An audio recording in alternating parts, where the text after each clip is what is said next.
ao atendimento da população LGBTQIA+, né?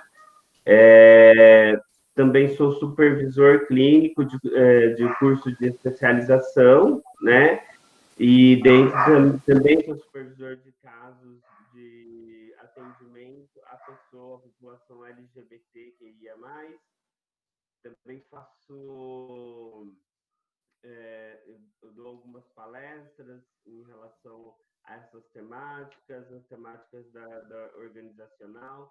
Dentro da psicologia organizacional, também sempre busquei estar atuando frente ao preconceito, que a gente sabe que as grandes corporações têm, não só as corporações, né, mas as pessoas que lá estão. É, enfim, e também estou, né, conselheiro do CRP São Paulo, e estou coordenador da subsede de Campinas.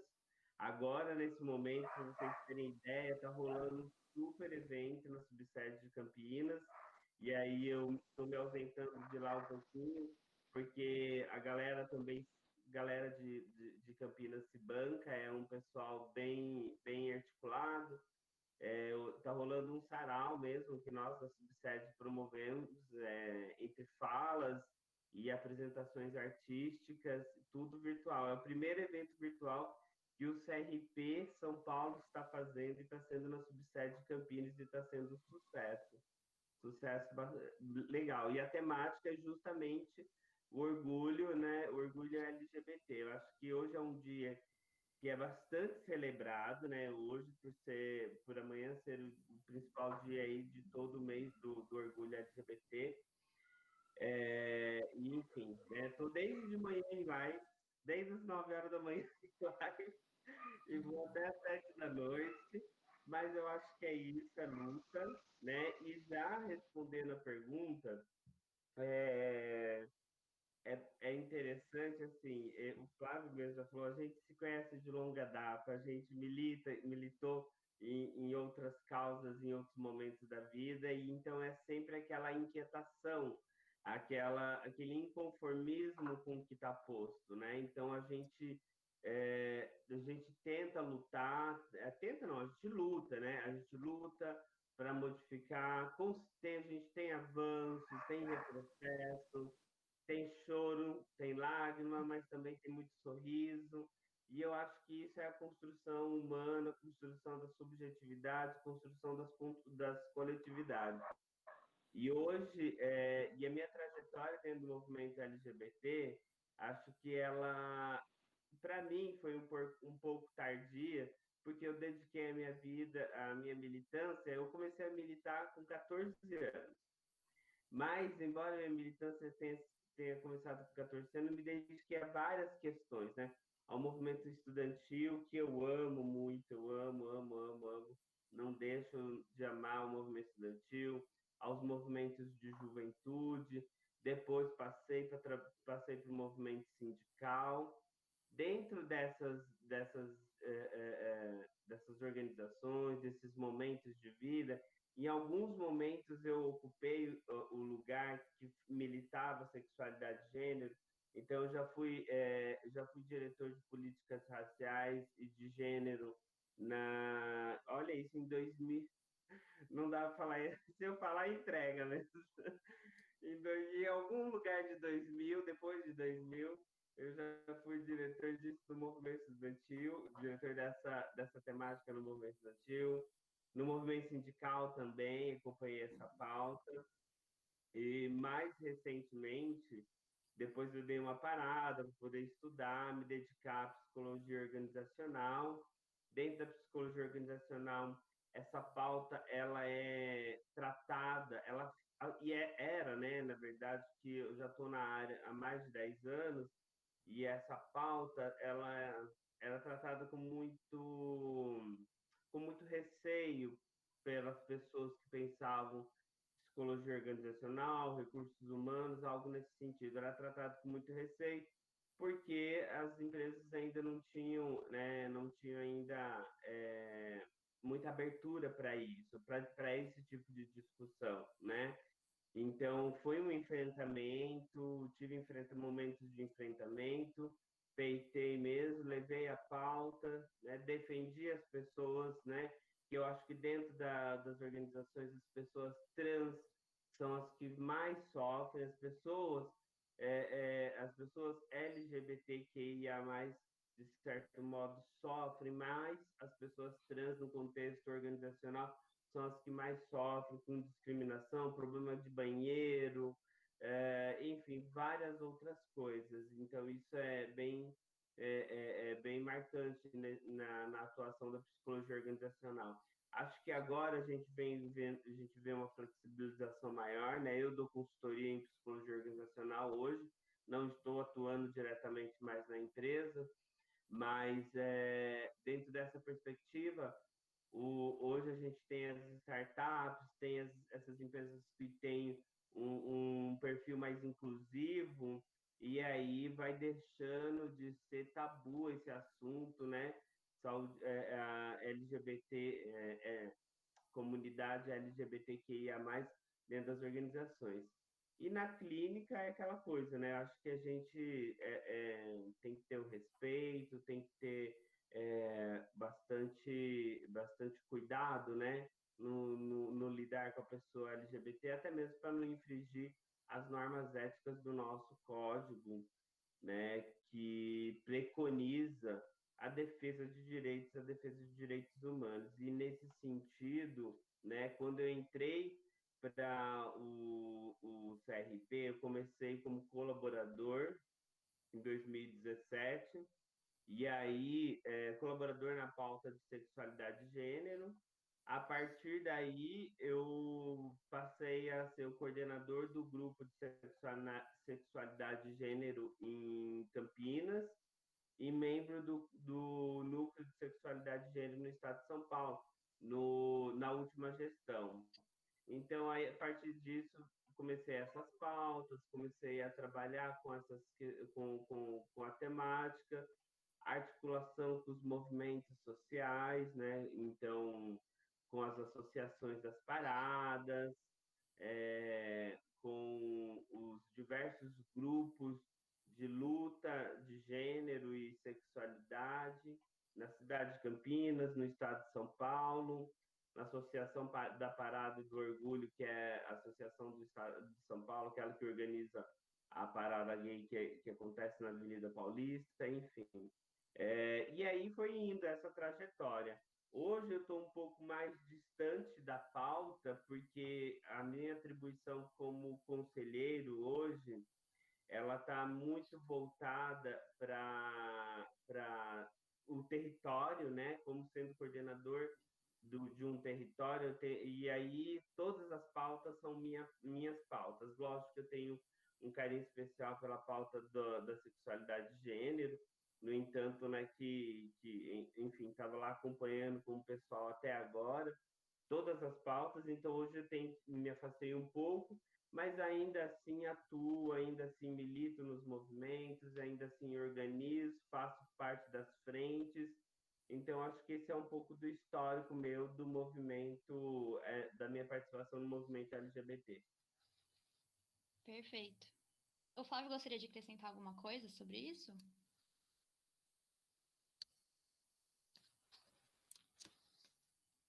Tá desligado seu microfone, Flávio. Você tá mudo. Liguei.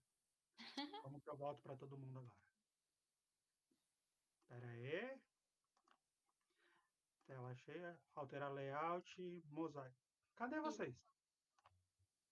Ah, apareceu. Então é o seguinte, a minha relação com o movimento LGBT, ela vem um pouco depois, acho que bem depois até do Eduardo, até primeiro, porque a gente fazia parte de um movimento social, que era o movimento social secundarista, o movimento estudantil. Eu também sou apaixonado pelo movimento estudantil, em especial o movimento secundarista. Eu gosto mais do secundarista do que dos universitários. Mas da gente pensar que esses movimentos também eram fortemente atravessados por preconceitos. Então, por exemplo, na política, em especial nesses movimentos sociais, na política institucional, o espaço para discussão de questões LGBT, dessas discussões que a gente tem mais liberdade até para falar hoje, então essa liberdade de se assumir, de manter um relacionamento, ela era um pouco maior, as restrições eram muito maiores. E é muito foda porque a gente está falando de um tempo histórico de 20 anos atrás, né? Pertinho da gente.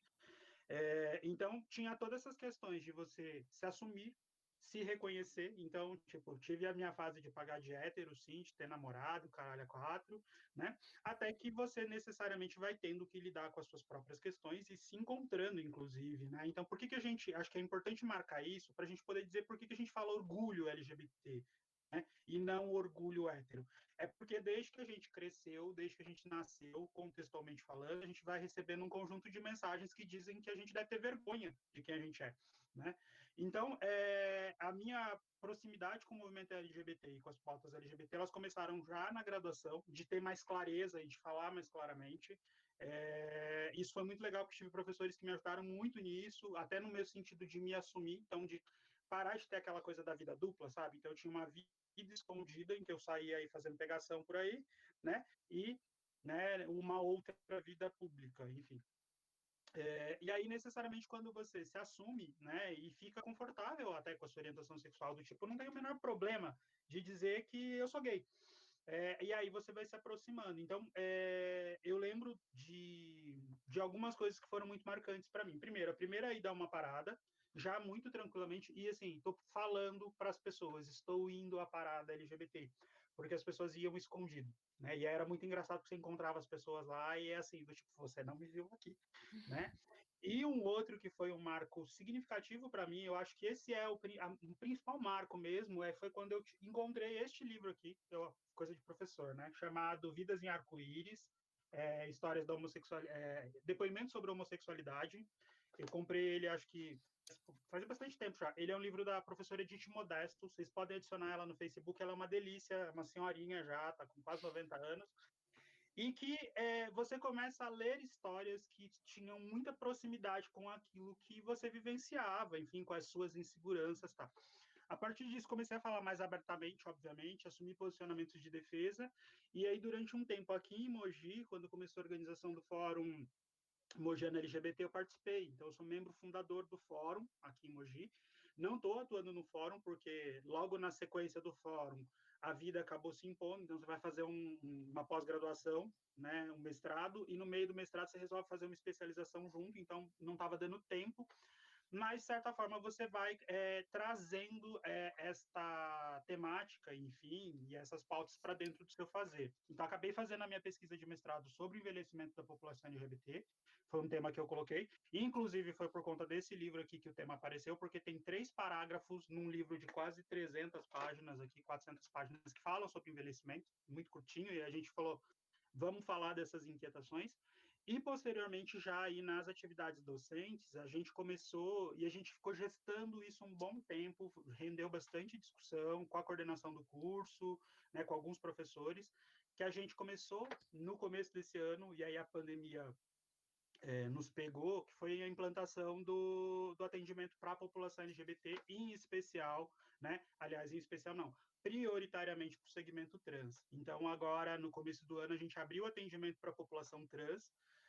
Nós, infelizmente, conseguimos fazer 2 atendimentos clínicos, e aí a universidade fechou, mas foi muito bacana a receptividade, a tranquilidade com quem a gente estava tratando, com as pessoas que vieram, né, de falar para os nossos alunos, olha, tenham todo o cuidado necessário, mas se vocês não souberem, perguntem, conversem com as pessoas que vocês estão atendendo. E aí é nisso que você vai começando a perceber o seguinte, de olha, tá tudo bem, né? As pessoas trabalhar um pouco dessa sua própria autoaceitação, que a gente chama de homofobia internalizada, foi um processo meio longo para mim. Mas a terapia ajudou bastante, a vida também, e acho muito bacana, porque como eu estava conversando antes do Eduardo entrar, o Pedroso entrar, da coragem que algumas pessoas tiveram, né, e sempre tiveram ao longo desse tempo, inclusive o Eduardo, de falarem mais abertamente, de pautarem luta, de quebrar esse milindre com relação à pauta, e inclusive dentro da psicologia, que ainda tem, né? Então, meu contato veio mais por aí. Hoje, o meu contato tem sido muito mais dentro do fazer na universidade, em especial no estágio de saúde, e também nas pesquisas acadêmicas que a gente vem desenvolvendo aí, tanto no âmbito do PIBIC, quanto nos desdobramentos do meu mestrado, que vai virar livro. Muito legal. Inclusive, outra pergunta era quais recomendações vocês dariam para os estudantes, principalmente de psicologia, de como lidar com essa demanda, né, que pode ser trazida na clínica pelas pessoas. Claro. Tá. Bom, eu acho que como lidar com essa demanda? Eu acho que é uma demanda muito específica em geral. Eu vejo que muitas pessoas não têm essa habilidade, né, de lidar com esse tipo de demanda. Na graduação, eu lembro que a gente aprende o seguinte, que quando você não tem possibilidade de lidar com determinada demanda, você simplesmente você tem que encaminhar, né? Que eu acho que o que preconiza o nosso código de ética, a gente não pode deixar a pessoa sem o atendimento. Mas, aliás, você pode não atender a pessoa, mas você precisa encaminhar no mínimo, né? No mínimo encaminhar. E aí, eu vejo que as pessoas têm bastante dificuldade em lidar com essa temática por conta de não ter propriedade, como aborda. Tem muita gente, inclusive, que, a pessoa ela acha que ela não pode atender.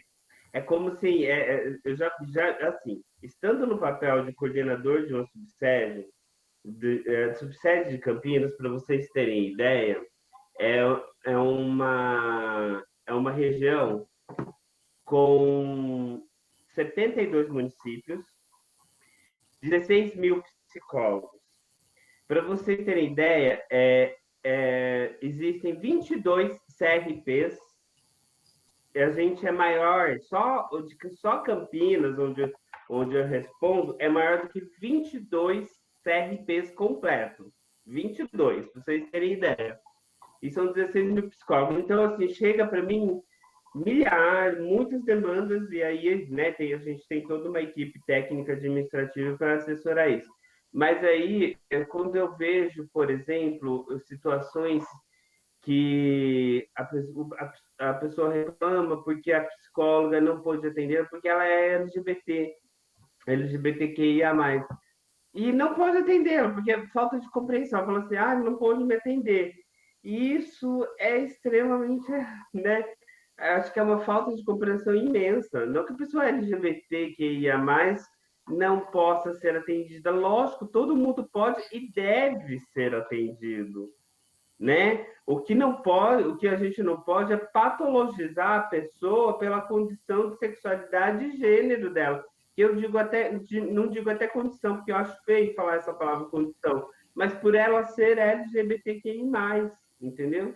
Então, eu acho que a gente não pode patologizar, mas pode compreender, até mesmo porque, veja bem, eu acho que o Flávio estava falando nessa questão da parada, eu comecei a me lembrar que foi muito engraçado. Eu, inclusive, uma amiga em comum, né, comum entre nós aqui, entre eu e o Flávio, que um dia eu conversando com ela e ela assim para mim, ai, Du, então não sei o que e tal, a gente conversando. Daí ela falou assim, porque tem os gays e não sei o que. Eu falei, opa, peraí, eu acho que é isso, eu acho que é isso, eu acho que eu sou gay, é isso. Ela falou assim, sabe, daí você fala assim, todo mundo sabe, mas você não sabe, você não se deu conta, né? E aí eu fiquei encantadíssimo por me descobrir, que é aquele processo da adolescência que você se descobre. Aí você fica encantadíssimo, e aí logo na sequência vem alguns fatos ruins, né? Que eu tive umas experiências ruins na sequência. E aí, isso para mim causou um certo trauma, e aí isso já virou uma demanda para psicoterapia, por exemplo. Daí eu fui fazer psicoterapia. E aí, a questão é, a pessoa, por si só, pela descoberta, por ser LGBTQI+, quem é mais, ela tem demandas psicológicas como todas as outras, e às vezes a maior parte das demandas psicológicas que ela tem são oriundas por ela ser uma pessoa LGBTQIA+. Mas isso não quer dizer que ela não possa ser atendida, ela não pode ser patologizada, mas atendida ela deve, porque é uma pessoa que precisa de ajuda em determinados momentos, da forma como ele está lidando ou lidou com aquilo, né? Então, aí eu acho que, por exemplo, mais uma vez, a gente, em Campinas, na subsede de Campinas, nós adotamos um projeto que até era que eu comecei esse projeto na época que eu era coordenador do Núcleo de Sexualidade e Gênero, que é de levar para as universidades essa temática. Por quê? Às vezes as disciplinas não dão conta disso, né? Às vezes os professores não dão conta dessa temática. Então, o que acontece? O núcleo de sexualidade e gênero da Subsede de Campinas resolveu assim: nós vamos, nos cursos de psicologia, promover um dia esse debate, esse assunto. Por quê? Para que os alunos se formem. A gente vai lá dar aula para os alunos a respeito de sexualidade e gênero, mas dizer: olha, isso é uma demanda, e é uma demanda que pode vir a ser tratada não só no serviço privado, como na clínica ou nas empresas, mas no serviço público, nas instituições, no posto de saúde, no CRAS, no CREAS, então, assim, e no CAPES, enfim, então são demandas que podem acontecer. E aí a dica que eu dou, eu acho que assim, se você não conhece, procure primeiro conhecer como lidar com essa população. O curso eu fiz um curso que é da Unasus, que é lá com a UERJ, é uma parceria do SUS com a UERJ, que de saúde integral. É um curso maravilhoso, E esse curso, por exemplo, quem não sabe, quem está atendendo uma pessoa trans, ou que está lidando com esse assunto, fazer esse curso, por si só, já é um grande início, é um grande começo. E eu acho que é por aí. A gente tem que buscar se informar. Mas também vejo um pouco dessa questão da carência, desse tipo de discussão na graduação, né? Na graduação. Então, a graduação também poderia abarcar um pouco mais essa temática para poder municiar as psicólogas, os psicólogos sobre como lidar com a população LGBTQIA+. Então, eu acho que seria essa a dica. Muito obrigada. E o Jefferson Bruno de Lima, ele fez uma nova pergunta. Ele perguntou como o Conselho atua na averiguação e qual a tratativa caso se demonstre a LGBTfobia, nesse caso. Ótima pergunta, perfeita. E eu estava até esperando ela. Eu acho que, assim, primeiro, tem 2 marcos históricos, né, dentro da atuação do Conselho, sistema Conselho. Eu não sei se todo mundo sabe como funciona, a gente chama de sistema Conselho.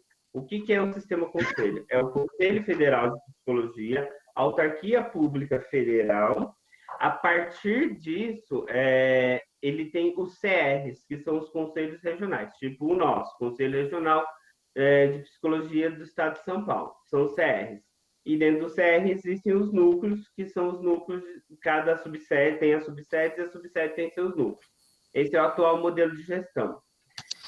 O marco histórico para a gente foi a Resolução 1 de 99, que a gente saiu na frente da defesa dos direitos da pessoa LGBT, no sentido de não patologizar, de não usar as práticas psicológicas para patologizar a pessoa em relação à homossexualidade.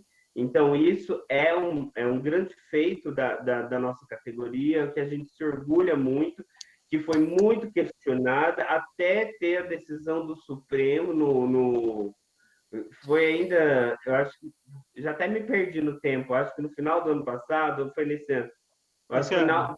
Esse ano, né?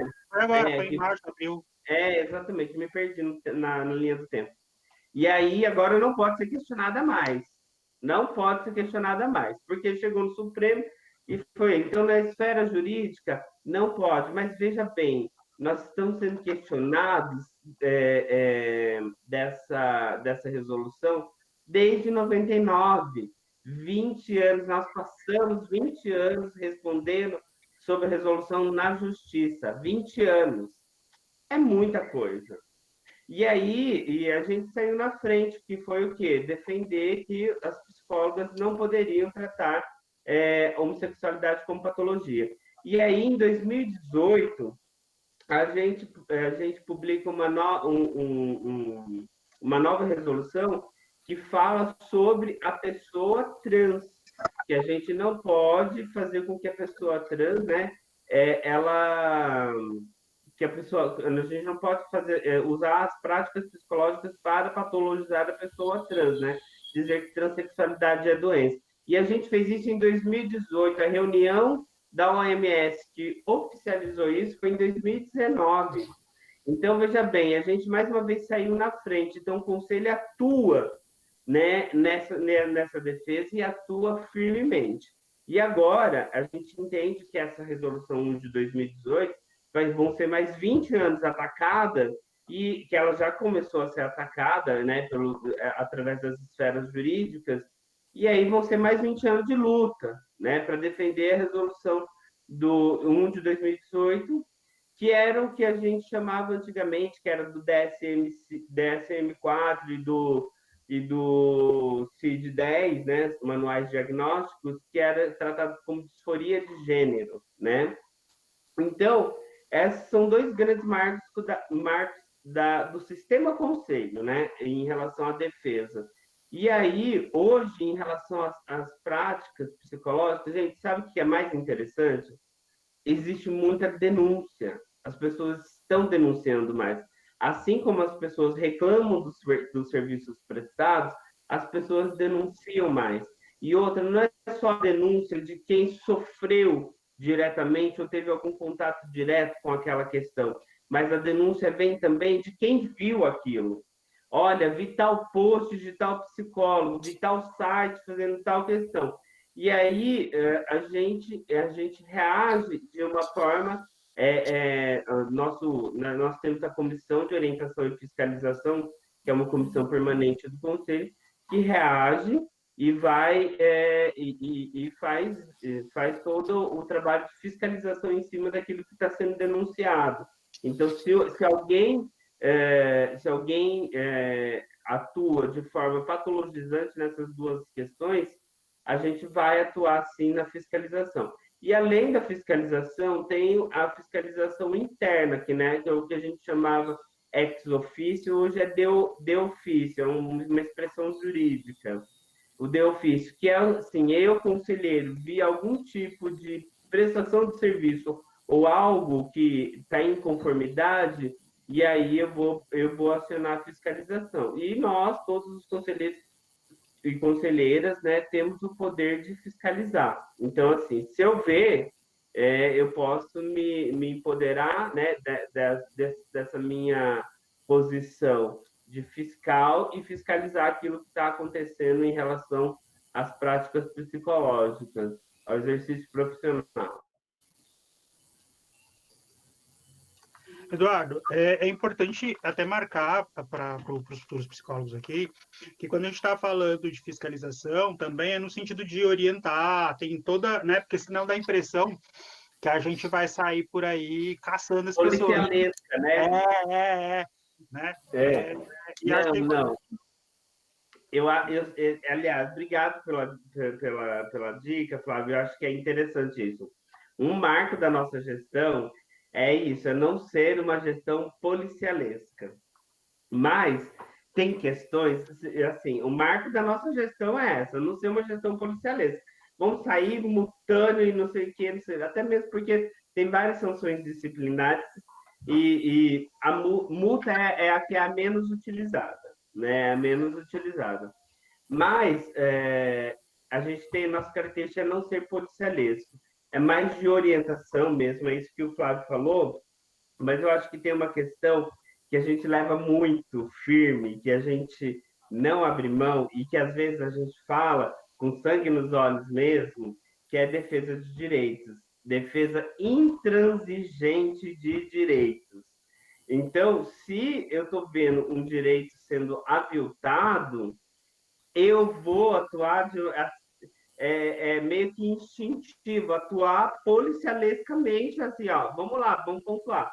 Mas, de fato, tem as suas nuances, né? A gente sabe, eu até falei aqui essa questão da fiscalização, porque a gente sabe que tem determinadas psicólogas e tem determinadas figuras públicas dentro da psicologia que já atuam dessa forma, e a gente já sabe que ali não tem muita orientação, não tem muita conversa, é fiscalização mesmo. Mas a ideia é sempre, a gente sempre lembra as funções precípuas, adoro essa palavra, acho legal, precípuas.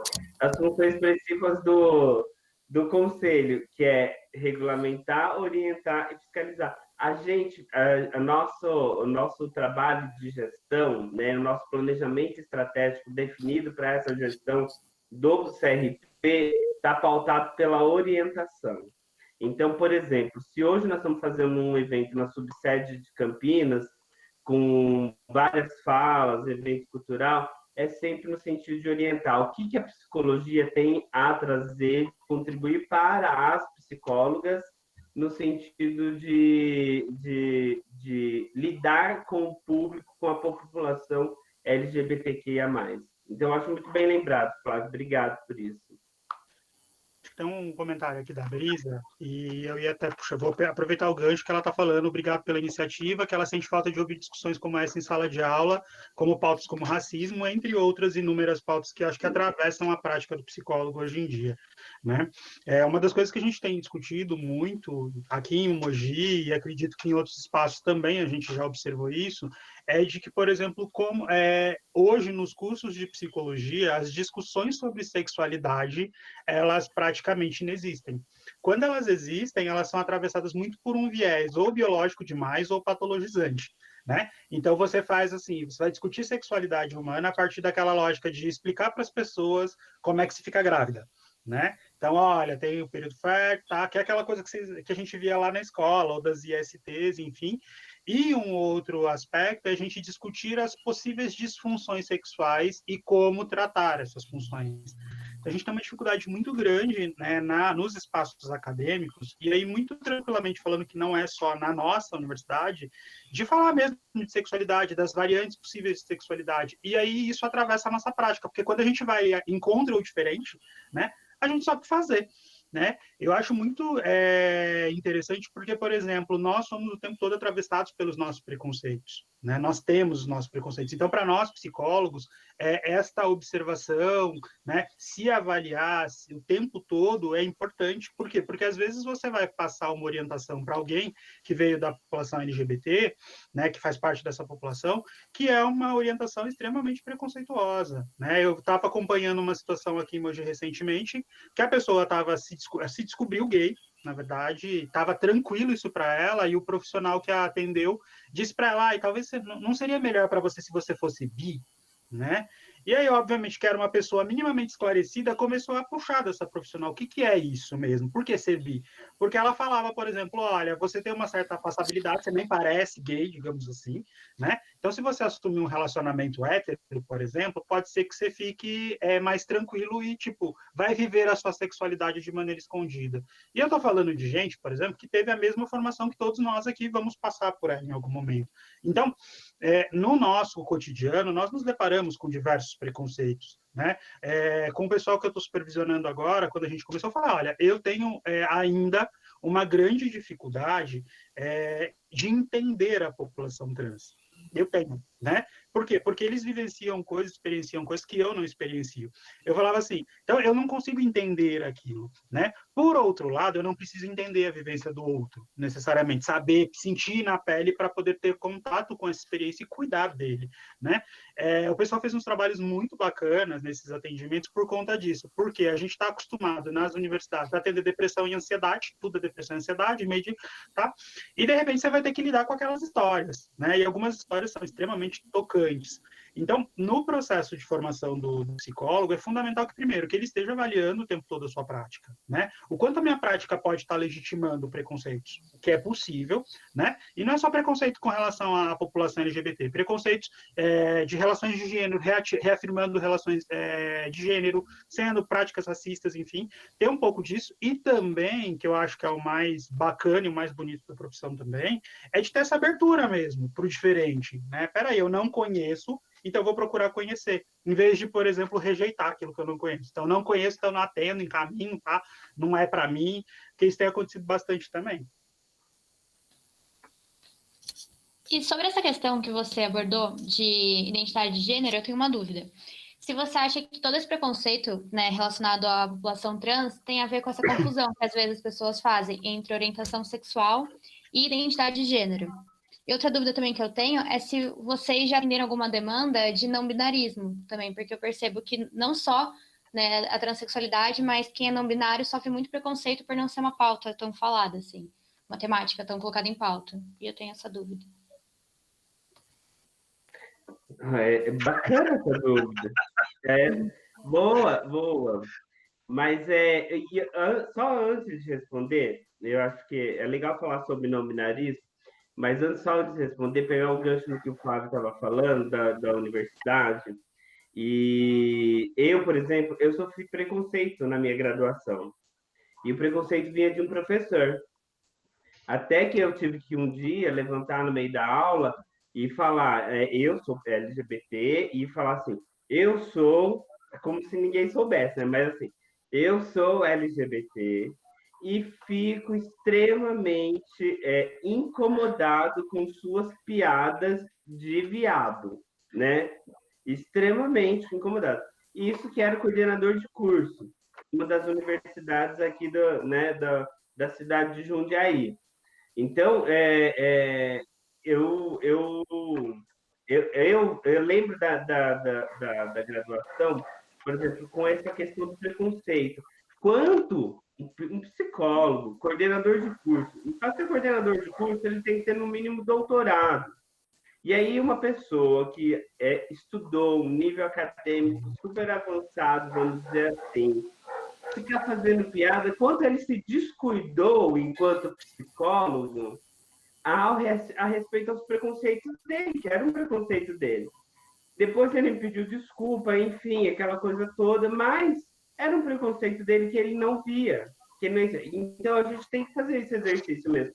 Um outro professor que é extremamente chateado é um professor que é super ativo politicamente dentro das correntes da psicologia hoje, e um professor que de repente me vira assim, que eu amava, quase cultuava o professor, aí um dia acaba tudo quando ele vira e fala assim, eu não trato drogado. Não trato drogado porque é um pé no saco, é um problema. Aí você fala assim, poxa, será que ele está se ouvindo? Será que ele está se ouvindo como psicólogo? E primeiro assim, foi meio Maísa, meu mundo caiu ali. Meu mundo caiu ali para mim, porque meu professor amado estava falando falar tal coisa. Hoje eu encontro ele nos espaços de psicologia e, assim, ficou marcado para mim. Eu não esqueço, eu posso lembrar. Ele me ensinou milhões de coisas boas, mas essa coisa ruim ficou marcado. Então, eu acho que esse negócio do nosso cuidado, da gente da gente se avaliar, né, e se permitir, é muito importante. Principalmente no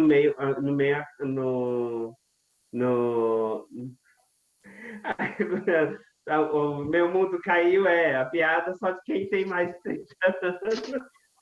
Me perdoe, gente, tá bom. Eu até me desconcentrei aqui. Mas, enfim, sobre a pergunta do... Primeiro que, assim, eu trabalho hoje no consultório, uma clínica, trabalhei no instituto, né? No instituto que fazia atendimentos sociais, né? Hoje eu estou numa clínica especializada, uma clínica particular, né? Já trabalhei também em outras frentes, como autismo também, e também tem uma certa atuação com o CR LGBT aqui de Campinas, que é o Centro de Referência LGBTQI+, LGBTQIA+, aqui em Campinas. E aí, a gente tem contato com muitas histórias, né? E com muitas nuances, né? Uma das coisas que a gente tem, por exemplo, são as ISTs como um problema. As infecções sexualmente transmissíveis, né? Que não se fala mais da ST, as ISTs. E aí, a gente mesmo, uma vez eu me peguei no meu preconceito, porque primeiro eu pensava assim, dentro de uma linguagem do mundo LGBTQIA+, existe assim, a pessoa que faz banheirão, que é aquela pessoa que procura sexo casual em espaços públicos, né? Tem a pessoa que faz cassação, e eu tinha esse preconceito, ó, só pega IST quem fica com esse tipo de comportamento, que é uma coisa que é lá do passado, que é carregada socialmente lá do passado. E aí eu me questionando sobre isso, né? E as histórias que eu ouço, gente, são assim, as mais diferentes possíveis em relação a IST, por exemplo. Então, eu trabalho com esse público, né? Trabalho com esse público, também atendo, na minha atuação eu tenho clientes LGBT, eu chamo de clientes LGBTQIA+, tanto cis quanto trans também, né?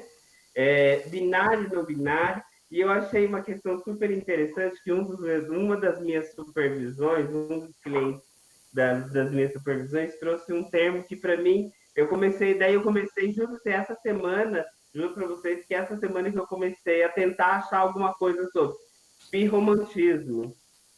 O birromantismo, que eu não conhecia.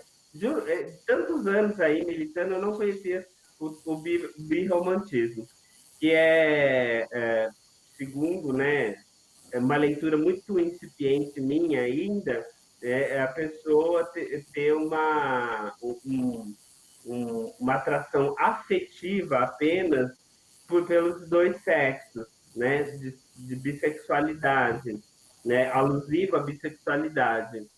Então, binário e não binário, que era a pergunta que você estava fazendo, eu acho que assim, esse conceito ele ainda é muito novo, inclusive para as pessoas que estão militando, que estão no meio da comunidade LGBTQI+, né? O que é ser binário, não binarismo? É alusivo àquilo que é 0 ou 1, ou você é ou você não é. E não binário quer dizer que você não necessariamente se relaciona com pessoas afetivamente que sejam apenas do mesmo sexo, né? Então, não binarismo. E ser binário, aliás, do mesmo sexo, não, minto, do sexo oposto. E o não binarismo aliás, o binarismo é o que a gente que é o padrão que é tratado pela heteronormatividade. Enfim, ainda é muito confuso explicar isso, porque você tem hoje cis, binário, sexualidade e gênero, são 4 conceitos até um pouco difíceis de explicar para as pessoas. Mas eu acho que o que fica mais importante disso, acho que e eu falo para todo mundo, eu estava participando de live e a piada tá rolando por aí, mas gente, de verdade, tem medo de abrir o micro-ondas e sair uma live de lá de dentro, né? Eu tava participando de uma live que a gente estava falando justamente isso. Que tem agora a gente tem LGBTQIA+,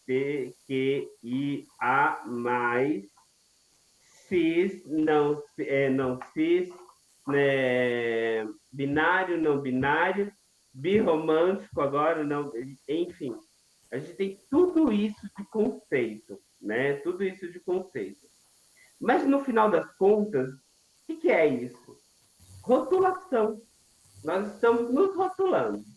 Tem uma questão que é muito importante, que eu acho que aí é por parte da psicologia social muito defendida, que é a questão assim, a identificação das minorias, das populações, que é muito importante. Mas a gente também não pode cair num lance que a gente fala de se rotular também, de ficar nessa, eu sou isso, eu sou aquilo. Acho que a gente tem que ser livre para todas as nossas expressões. É lógico que tem uma questão de marcar o território, né? Marcar o lugar de fala das pessoas, mas eu acho também que tem esse negócio assim da gente não procurar se rotular, né? Se rotular. Então, quando eu, por exemplo, tenho um caso aí e que a pessoa acho que a pessoa ela tem essa questão ela traz para mim como problema a bissexualidade, né?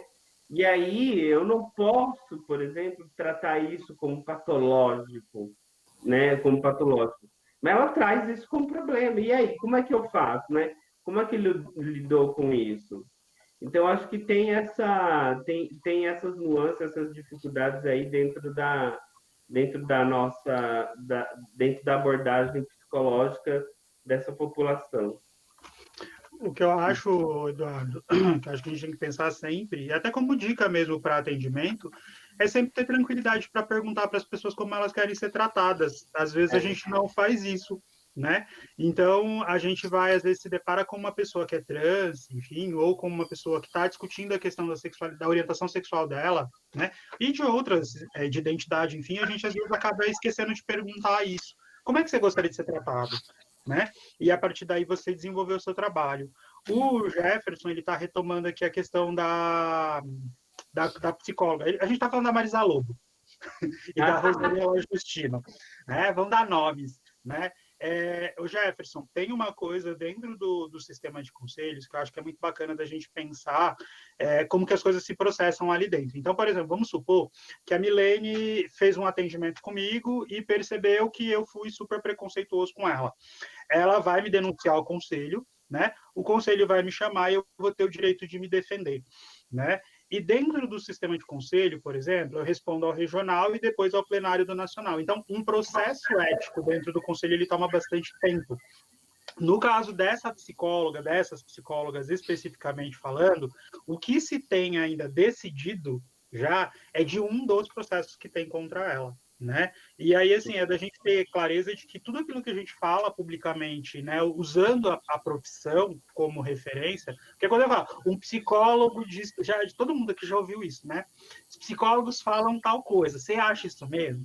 Né? Então, quando você usa a psicologia, ela te dá um lugar de autoridade. Então, necessariamente, no caso dessas psicólogas, né, a Rosângela Justino, a Marisa Lobo e o grupinho delas aí, né, eles até falam de cura gay. E eles, toda vez que falam sobre isso, é um processo novo que vai se respondendo. O problema é, isso demora, né? E, às vezes, o que acontece? Elas se organizam de tal maneira a atacar tanto o sistema de conselho que elas não respondem aos processos que estão andando, então eles travam, né? É importante que a gente marque isso. Então, por exemplo, se você comete uma falta ética, e aí, falando muito tranquilamente com os meus alunos aqui, quando você comete uma falta ética, a gente fica, nossa, tudo, né? O meu mundo caiu de novo, né? Necessariamente você tem o direito, isso deve ser garantido para você, o direito de se defender, né? O direito de explicar o que aconteceu, e é a partir daí que vai se definir a sua penalidade. Se você foi reincidente, isso é uma outra história, né? Se você sabia, isso foi outra, ou seja, necessariamente se analisa o caso, né? Mas é importante a gente marcar, no caso, na questão que o Jefferson levanta, de que, por exemplo, ser psicólogo não é atestado de bom caráter, não é atestado de que você não tem preconceitos, que você está apto para atender qualquer demanda, né? Não tem, né? A gente tem aí no país hoje, sei lá, 340 mil psicólogos, se não me engano, e não dá para a gente controlar o que essas pessoas estão fazendo, né? E pensar numa prática que não é atravessada por preconceitos, por questões religiosas, enfim, isso depende muito também do exercício do psicólogo em se avaliar enquanto profissional, né? De estar em conta aí com as condições, com a terapia dele em dia, obviamente, de estar em dia aí com a sua supervisão, mas também um pouco desse profissional enquanto pessoa, né? Então, ela ainda fala de cura gay, mas ela já evita, por exemplo, uma delas já evita falar, por exemplo, como psicóloga. As mais afrontosas ainda fala, psicóloga cristã, inclusive. Né? Mas, obviamente, que elas vão respondendo. E você vai percebendo, inclusive, que elas vão, a cada ano que passa, se distanciando cada vez mais da profissão e se colocando muito mais como lideranças religiosas, e aí não importa qual é. Né? Então, psicólogo vai cometer deslizes, né? Pode ser que ele tenha alguma postura preconceituosa, mas ele vai ser orientado. Se ele incidir novamente nisso, manter a insistência, porque eu acho um negócio muito bizarro, né? Du, as pessoas utilizam uns estudos muito loucos, assim, aparece assim, tipo, cientistas de Oxford, quem é esse cientista, de onde veio, o nome do estudo, foi publicado onde, né? Isso não vem. Então, tratar, às vezes, algumas questões da psicologia com fake news. Aqui em Mogi, não sei se vocês acompanharam, no ano passado foi publicado um estudo que diz que a homossexualidade não tem absolutamente nada a ver com genética, né? Que era uma discussão que já tinha, tá, não sei o quê. O estudo é excelente, né? E era o que a gente já estava dizendo mesmo, que é algo muito pessoal, que não importa qual é a origem, enfim. Mas uma revista conceituada, que foi a Nature, publicou um estudo dizendo que a homossexualidade não tem nada a ver com genética. E é o que nós já estávamos dizendo. Um grupo evangélico, né, não são todos os evangélicos, tem muito evangélico bom, muito evangélico comprometido com a profissão, inclusive, a maioria são, publicou esse mesmo estudo, né, dizendo, então, que, já que não tinha causa genética, era falta de vergonha na cara mesmo, resumindo a história. Né? Então, utilizou um estudo que é um avanço para a ciência, inclusive para as discussões da sexualidade, das identidades, das orientações, né? E utilizou ele para reafirmar as suas posições preconceituosas aí, que são calcadas em deturpações de religião. Então, a gente pensar um pouco, né, nesse sentido, da importância do psicólogo estudar, do psicólogo dialogar. O Eduardo estava falando assim, de compreender um pouco como são essas populações tomadas como minorias políticas, né? Quais são as suas vivências, quais são as suas expectativas, o que elas trazem enquanto sofrimento. Então, por exemplo, esse sujeito, por exemplo, chega para mim um homem trans, a gente tem uma situação agora, eu vou dar 2 casos para vocês que a gente está atendendo lá da população trans, tem sido bem interessante. Nós temos um homem trans que está deprimido, né? E, obviamente, que quando ele começa a falar sobre seu estado de saúde mental, a gente identifica uma depressão. Né? Então, a gente orientou que ele procurasse um psiquiatra, nós defendemos que ele faça uso de medicamento para depressão, pontuamos isso com ele, mas nós entendemos que a depressão dele é agravada pelo meio que ele vive. Então, assim, ela não está dissociada da experiência dele, do processo de transição, nas rupturas familiares, nos preconceitos que ele sofre. Não é somente um desarranjo bioquímico no cérebro dele que o medicamento vai dar conta. Né? Isso tem sido bastante importante para a pessoa que está atendendo, pensar a partir deste lugar. Né? Um outro caso, que quem atendeu foi a Bruna, ela é uma mulher trans, se percebeu trans muito tarde, e aí um negócio que é muito complicado, quando a gente fala, quando você vive, né, como minoria, você vive com uma série de restrições. Então, por exemplo, a maior parte, as pessoas que estão dentro da norma, elas começam a viver a sexualidade delas já ali na infância, quando o tio pergunta, os namoradinho, namoradinha, né? Quando na escola você começa a dar aquelas suas paqueradas, tá, não sei o quê, né? Aquelas coisas bem roteiro de malhação, né? Para as pessoas LGBT, nem sempre isso é possível. Então, por exemplo, as pessoas vão vivenciando o despertar a viver a sexualidade de maneira mais tardia. E ao vivenciar de maneira mais tardia, é aquela coisa, você vai começar a expressar, de fato, quem você é por volta dos 19 para 20 anos. Quem nunca comeu melado quando come se lambuza. Então, se coloca em risco, né? Pode vir as ISTs, né? As situações de perigo aí vão aparecer. Então, as pessoas não vivenciaram isso. Então, a gente precisa trazer isso. Então, a gente tem uma pessoa lá que vivenciou as descobertas dela tardiamente. Quando foi vivenciar, essa pessoa positivou, né? Então, hoje, né, conforme ela foi vivendo a vida dela, como soropositiva, ela se descobre trans. Então, hoje ela faz o tratamento com TARV, né, com os antirretrovirais, que dá para ela uma condição de vida bacana.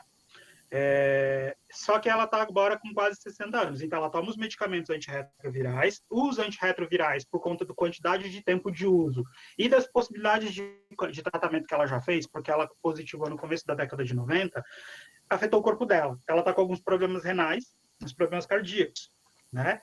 Ela está envelhecendo. E aí ela vai, e ali por volta dos 50 anos, ela se descobre, então, como mulher trans, né? Então, hoje ela se fala como uma mulher trans, mas ela é uma mulher que não pode hormonizar em função dos tratamentos que faz. Então, ela não pode fazer a transição. Imagina tudo isso, né? Esta pessoa falando com você, estagiário de psicologia, num consultório, o que você faz, né? Você vai falar, foda, né? Complicado, né? E foi muito bacana, porque a nossa estagiária que a atendeu, ela teve uma abertura tão grande, foi de uma sensibilidade tão grande, que, primeiro, ela se permitiu ser tocada por aquilo que a pessoa estava trazendo. Do tipo, sua vida é muito difícil, nós entendemos isso, vamos conversando sobre isso. A pessoa vinculou super. Infelizmente, a gente teve que interromper agora. Eu acabei conversando com todos os nossos pacientes do processo de pandemia, né? E ela volta futuramente. E fala, se você precisar de alguma coisa, pode me dar um toque aí, que a gente faz uma escuta, pelo menos, até que você possa ser atendida novamente. Mas é a gente entender, por exemplo, que quando a gente está atendendo uma pessoa da população LGBT, ou qualquer outra pessoa, que as questões de sexualidade vão aparecer, mas elas não podem ser estanques, né? Então, quando você está atendendo uma pessoa, por exemplo, não binária, o não binarismo pode aparecer ali, mas não é só isso que vem. Né? Quando você está atendendo uma pessoa lésbica, legal que você fale da orientação sexual dela, mas ela trabalha, ela estuda, ela se relaciona, ela se apaixona, tá? É ampliar um pouco isso, porque senão a gente reduz demais esse sujeito, né? E acaba fazendo um trabalho que também pode ficar um pouco manco por aí. Né? E como bem disse o Jefferson aí, quando a gente for procurar literatura, enfim, estudar bastante, é importante conhecer essa população e buscar literaturas sérias e não publicações que venham da imaginação, porque a gente vê muitos por aí também. Certo, perfeito.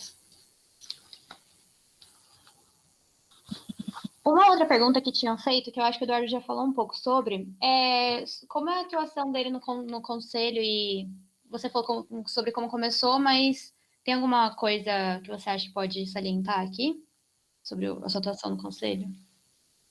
Então, pegando um gancho na última pergunta, né, eu, em relação até ao próprio conselho, e aí o Flávio falou o nome das figuras maravilhosas, eu tive, e assim, eu falo abertamente, e eu falei na cara dela, e isso não... eu tive o desprazer de estar no Congresso Nacional de Psicologia o ano passado, e a Rosângela Justino sentada do meu lado.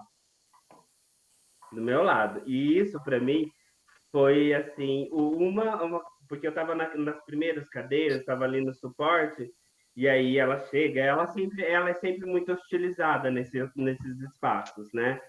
Porque, enfim, ela defende uma psicologia que não é psicologia, é alguma coisa tirada da cabeça dela. Isso que até o Flávio estava falando, né? Que ela, inclusive, no final disso tudo, o depoimento dela é exatamente isso que o Flávio falou. O depoimento dela é sair da figura da psicologia mais para a liderança religiosa.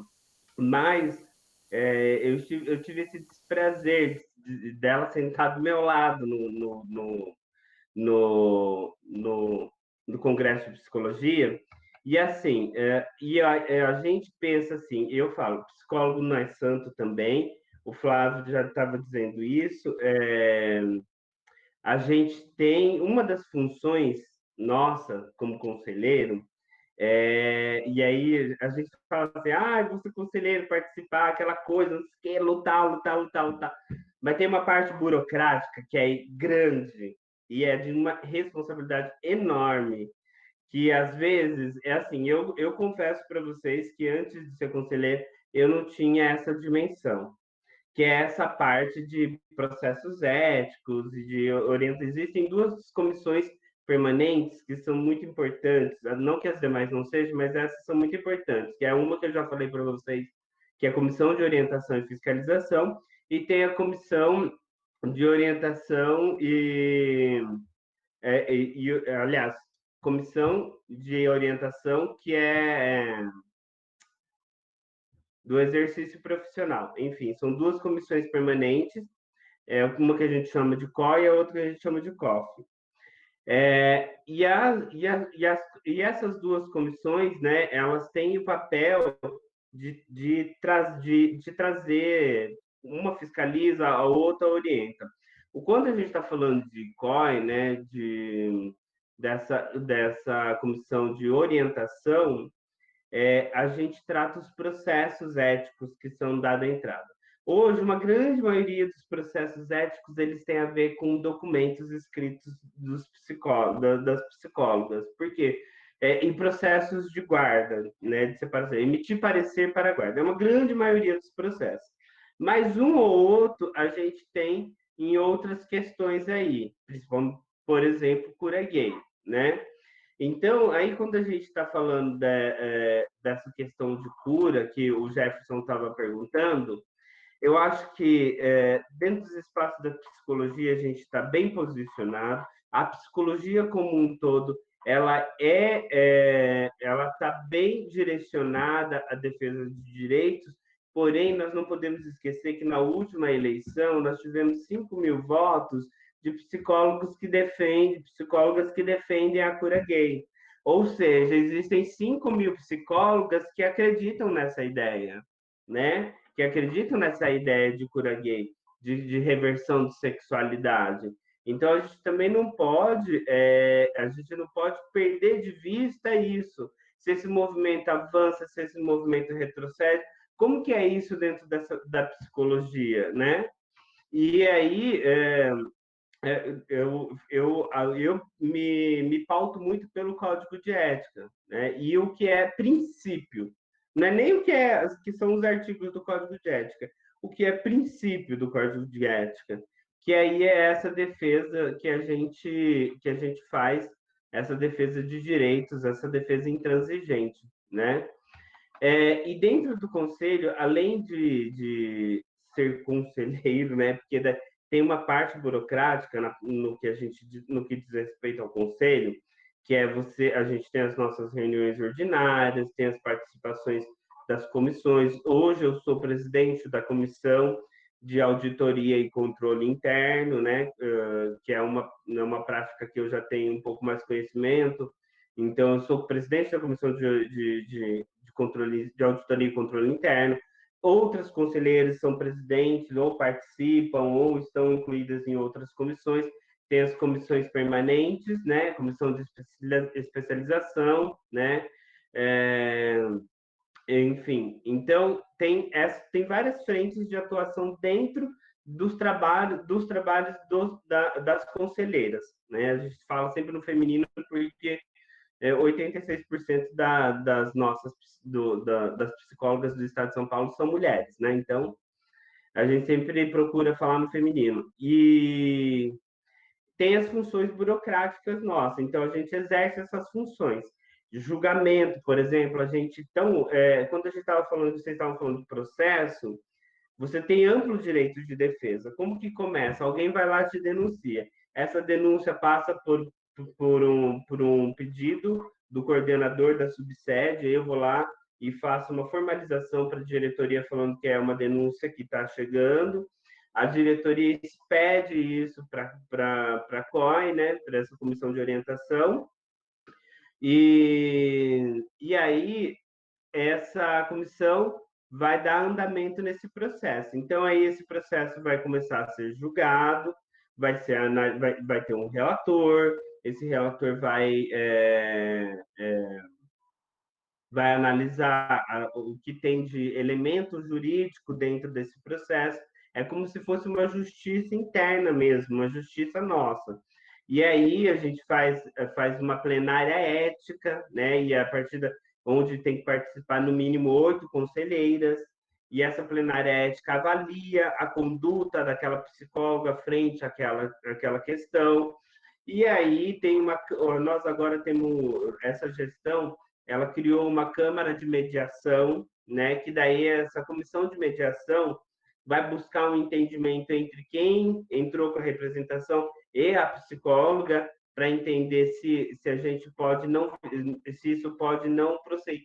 É como se fosse uma conciliação da justiça normal, né, vamos dizer assim, e quando não dá certo, vai para julgamento. E aí quem faz o julgamento somos nós, conselheiros, né?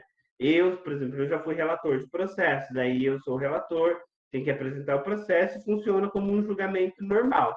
Então, essas são as funções burocráticas nossas dentro do conselho. Tudo que a gente faz dentro do conselho tem que ser pautado pelas funções expressivas. Ou tem que orientar, ou tem que fiscalizar, ou tem que regulamentar. Então, tem que ser pautado. Até mesmo porque a gente hoje é fiscalizado pelo Tribunal de Contas da União. Se a gente gastar dinheiro ou fizer alguma ação que esteja fora das funções expressivas, a gente precisa responder à justiça. E é crime de responsabilidade mesmo, né? Eu, como coordenador da subsede de Campinas, se houver alguma questão que é pendente, que é duvidosa, de caráter que caracteriza improbidade, eu respondo crime de responsabilidade, que é a mesma coisa o que fazem com os deputados, o poder executivo, essas outras esferas aí que quando precisam responder processo. Então a gente tem que ter muito cuidado com as nossas ações. Só que a gente também a gente não é ingênuo, né? A gente não é ingênuo. A gente sabe que o nosso atual governo está a desserviço dos sistemas conselho, e aí o principal conselho que o governo federal tem atacado é o Conselho de Psicologia, sabendo que nós somos muito atuantes. O segundo conselho mais atacado é o Conselho de Assistência Social. Elas também, as assistentes sociais também são bem organizadas. Então, assim, existe um movimento de desmonte dos conselhos, existe esse movimento.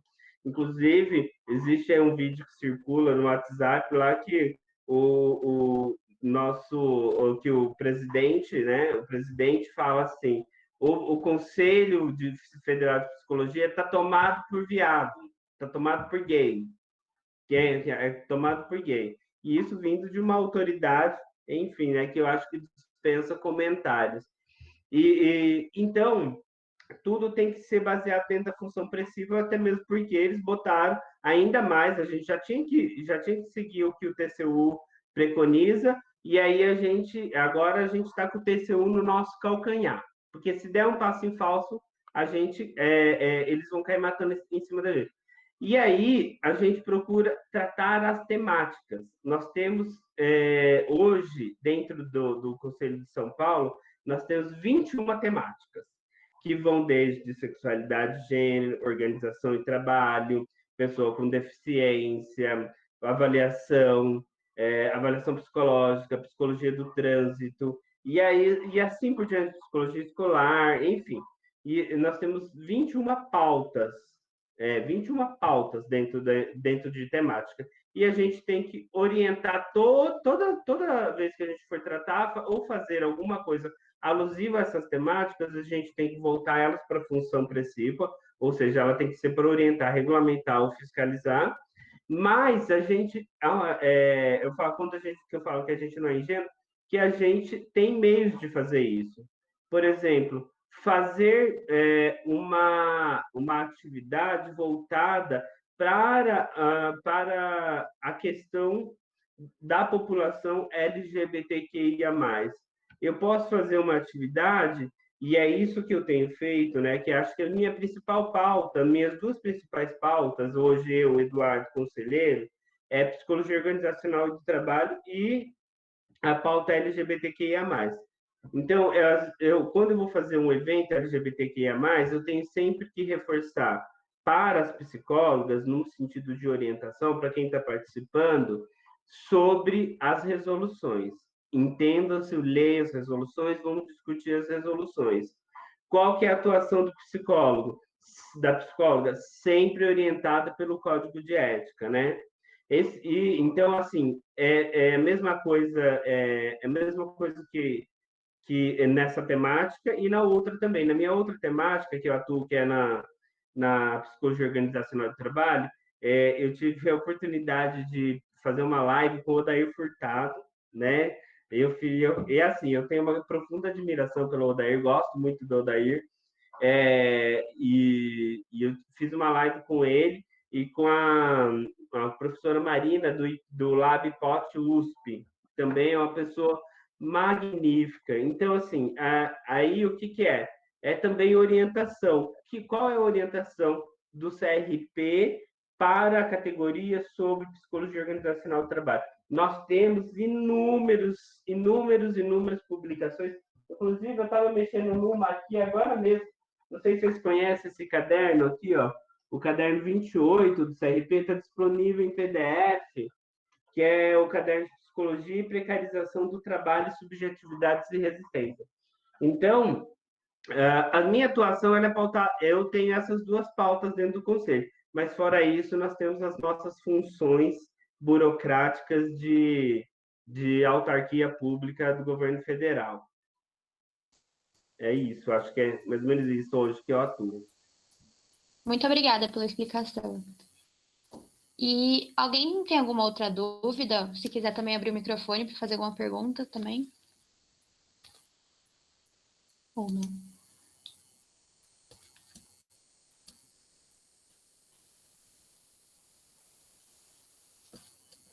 Bom, já que ninguém tem dúvida, eu queria até só falar uma Fazendo coisa. aula remota. Então você também tá... Flávio, você também está com essa dificuldade? Oi?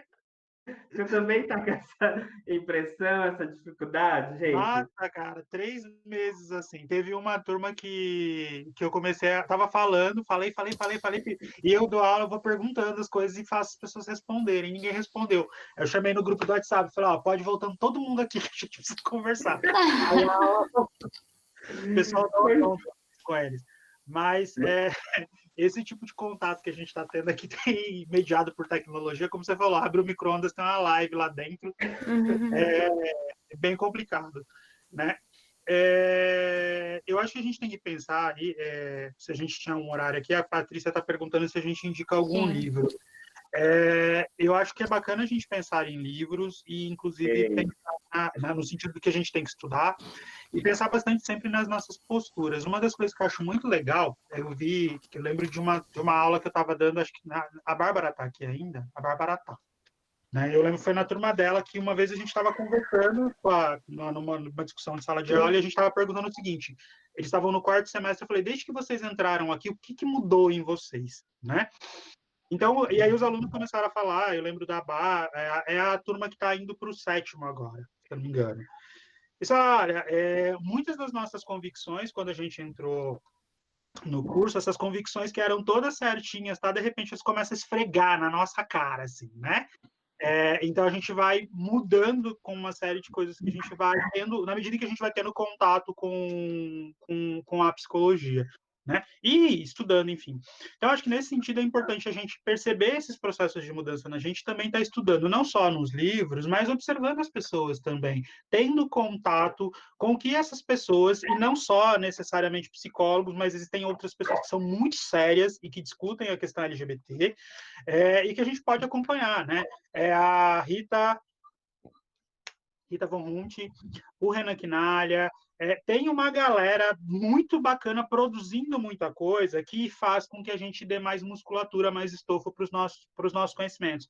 Eu compartilhei aqui no chat este livro aqui do Conselho Federal de Psicologia, que é a Tentativa de Aniquilamento de Subjetividades LGBT.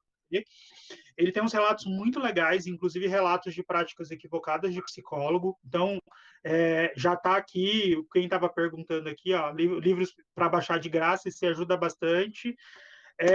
Tem alguns livros que vocês podem buscar, ou da Edith Modesto, tem muita coisa em psicologia. Como eu pesquiso bastante aí, eu tenho algumas coisas em Drive, eu posso mandar para o pessoal, mando para a Joyce, para a Raine, eles compartilham com vocês também. Acho que ajuda vocês aí a estudarem bastante. Deixa eu ver o que eu acho. Eu ia falar, eu compartilhei o link lá para baixar o livro do que o Flávio acabou de passar. Mas, além disso, eu acho que é bacana que o Flávio fala quando a gente tem que perceber também. Eu acho que a prática dá muito isso. Eu, às vezes, eu tenho que ficar me policiando, porque eu sou muito romântico, eu tenho uma visão muito romântica da psicologia, né? Eu falo que eu nasci para isso. Eu só não tinha, eu não tinha descoberto isso antes, mas eu nasci para isso. E aí, quando eu vou falar de psicologia, quando eu vou falar de atendimento psicológico, por exemplo, da prática clínica, eu que fiz psicologia querendo fazer uma outra coisa e acabei caindo, conhecendo todas as nuances da psicologia e experimentando a clínica e amando a clínica, né? É, e aí eu falo isso como psicólogo. Eu acho que é assim. Primeiro, a gente tem aquelas questões que eu acho que são cada um vive de um jeito, cada profissional faz de um jeito, mas são questões básicas, né? São as questões básicas. Acolhimento, não julgamento, né? A sua própria experiência, utilizar a sua experiência como ponto de partida, trazer a experiência, considerar o que é a experiência da pessoa com quem você está lidando traz, né? Então, assim, eu tenho um conceito que é a andragogia, por exemplo, que é a educação para adultos, que preza muito essa questão. Parte do que ele trouxe. Não tenta colocar coisa nova lá. Aproveita, valoriza a pessoa. E isso eu já falo que é da psicologia, né? Então, você sendo psicólogo, quando você recebe uma pessoa, você tem que acolher aquele sofrimento, se for sofrimento, você tem que acolher aquele desenvolvimento, se for desenvolvimento, você tem que criar um vínculo com aquela pessoa, né? Para que o trabalho flua legal, enfim. E a prática psicológica ela vai trazer para você segurança ao longo do tempo para poder lidar com isso e fazer isso da melhor forma. Então, você vai acabar fazendo isso até que no automático, é quando você tem que se policiar para saber se você está seguindo os passos básicos ali. E aí, quando eu falo do atendimento da população LGBTQIA+, não é diferente. Não é diferente. Ela vai trazer demandas, e as demandas podem ser variadas. Assim como, por exemplo, eu já tive clientes na clínica que é assim, LGBTQI, ok. Meu problema é estresse. Estresse por conta do trabalho. E ser LGBTQI, que se dane. Isso não é um problema. E também não é um problema terapêutico, não é uma questão terapêutica. A gente não tem que ir para lá e falar alguma coisa ou debater alguma coisa sobre isso, né? Debater alguma coisa sobre isso. Ou então eu pegar e começar a entrar nesse tipo de assunto com ele, porque esse não foi o que ele me trouxe, né? Assim como eu tenho clientes que trazem a própria questão, o sofrimento. Ó, eu acho que eu não tenho coragem de me assumir, minha família é evangélica, aquela coisa, né, que parece clichê, mas cada um vivencia da sua própria forma. Então, eu acho que isso é o básico, né, da gente fazer o atendimento. E aí, quando eu falo fazer o atendimento, às vezes as pessoas falam assim, é fazer o atendimento na prática clínica. Não, não é na prática clínica. É em todos os contextos da psicologia, em todos os contextos, de você lidar com a pessoa. Pode ser dentro da empresa, pode ser em serviço público, né? Pode ser na avaliação, pode ser no teste psicométrico, como que é que fala?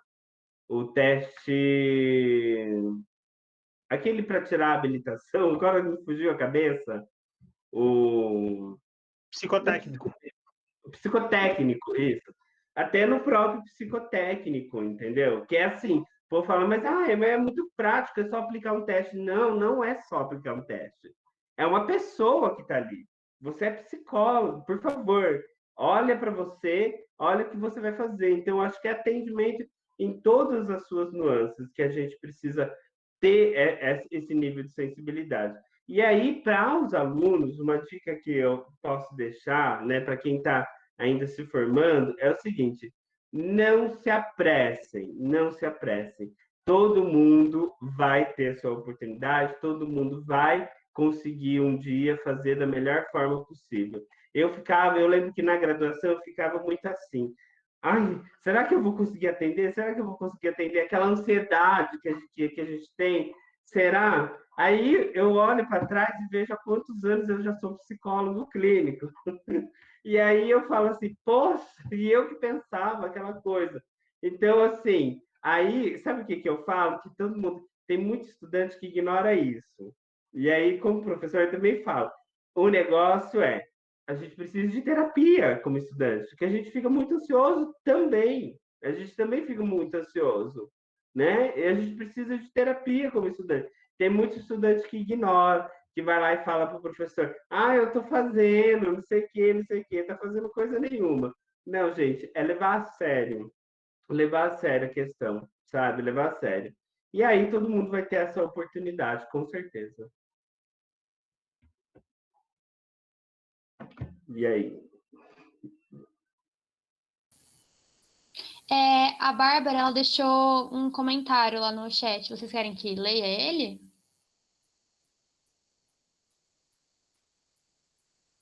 Ela falou que é um processo de autodesconstrução e questionamento contínuo. Acho que ser psicólogo exige esse autopoliciamento. Não, policiamento. Questionar as convicções e desconstruí-las de acordo com todas as demandas novas que surgem. E aí a Aline falou, verdade, a terapia é fundamental para a nossa saúde mental enquanto estudante de psicologia. É E isso. você sabe o que eu. Estou falando sem microfone, esperando que as pessoas façam leitura labial.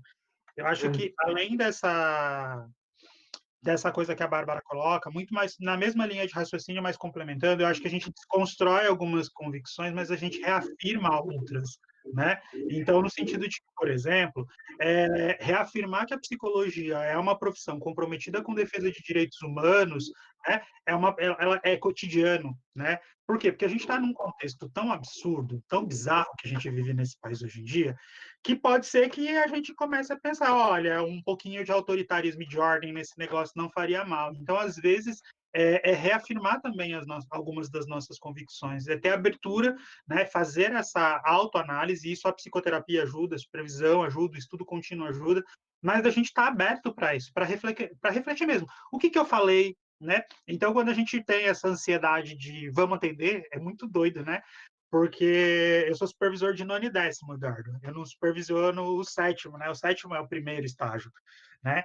E eu vivo tirando sarro, o pessoal que tem aula comigo já viu zoando, que eu falo que a galera, quando desce para o serviço de escola para fazer atendimento, fica parecendo uns pinguinzinhos, andando um atrás do outro, porque não pode encostar no paciente, não pode beijar o paciente, não pode falar com o paciente.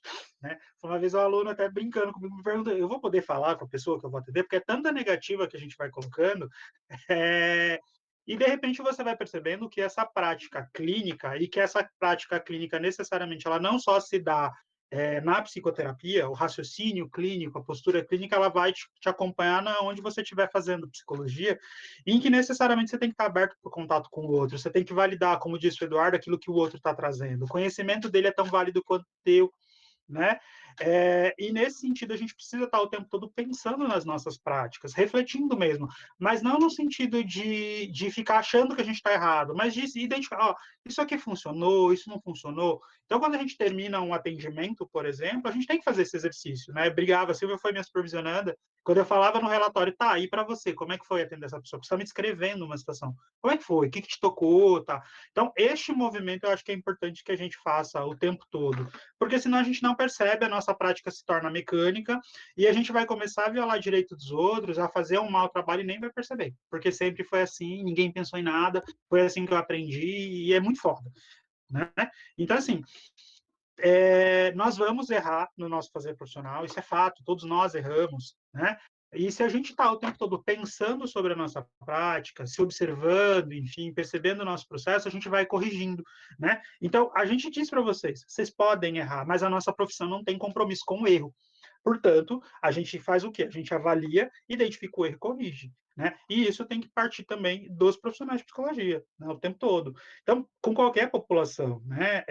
Eu acho que na população LGBT isso fica muito mais evidente, porque gera um desconforto, um melindre logo no começo de como é que eu trato, né? Como é que eu falo, né? Ah, será que se eu falar isso vai parecer? A gente fica com uns medos que são muito absurdos, né? E quando você vai conversar com as pessoas não estão nem aí para os seus medos ou para as questões que você acha que são delas. Quando ele diz, por exemplo, para a gente seguir, vou atender uma pessoa que é gay. Meu, às vezes a questão da sexualidade dele está tão bem resolvida para ele que a questão dele é outra. Né? Eu tô puto com o meu chefe aqui, quero mudar de profissão. Né? Então, não reduzir a pessoa a sua orientação sexual, a sua identidade de gênero. Isso é uma nuance da identidade dela, que é muito mais ampla, muito maior do que aquilo que ela está mostrando para a gente. Eu só queria fazer um comentário da Aline. A Aline fala assim, ó, terapia é fundamental para a nossa profissão. Às vezes eu fico pensando o seguinte, que é interessante. Você vai vender um produto que você nunca experimentou? É difícil isso, né? É difícil isso. Não reduzindo a psicologia como produto, mas mais no sentido de você fazer uma reflexão. Como é que você vai experimentar? Você vai experimentar a psicologia apenas de um lugar. E é interessante, não é obrigatório, inclusive, não é obrigatório que o psicólogo faça terapia. Mas é importante que ele experimente o outro lado, que ele esteja do outro lado, né? Para entender qual é como é que uma pessoa do outro lado se sente quando está diante dele, né? E acho que é isso, né? Nosso tempo já deu o nosso tempo aqui. Sim, perfeito. Alguém quer acrescentar alguma coisa ou fazer alguma última pergunta? Alguma coisa assim. Não, né? Tá todo mundo querendo curtir o sabadão. Sábado. Da quarentena, né? Sábado de lives. O pessoal está se arrumando para ver mais uma live. O Fernando tem uma pergunta. O Fernando tem, isso.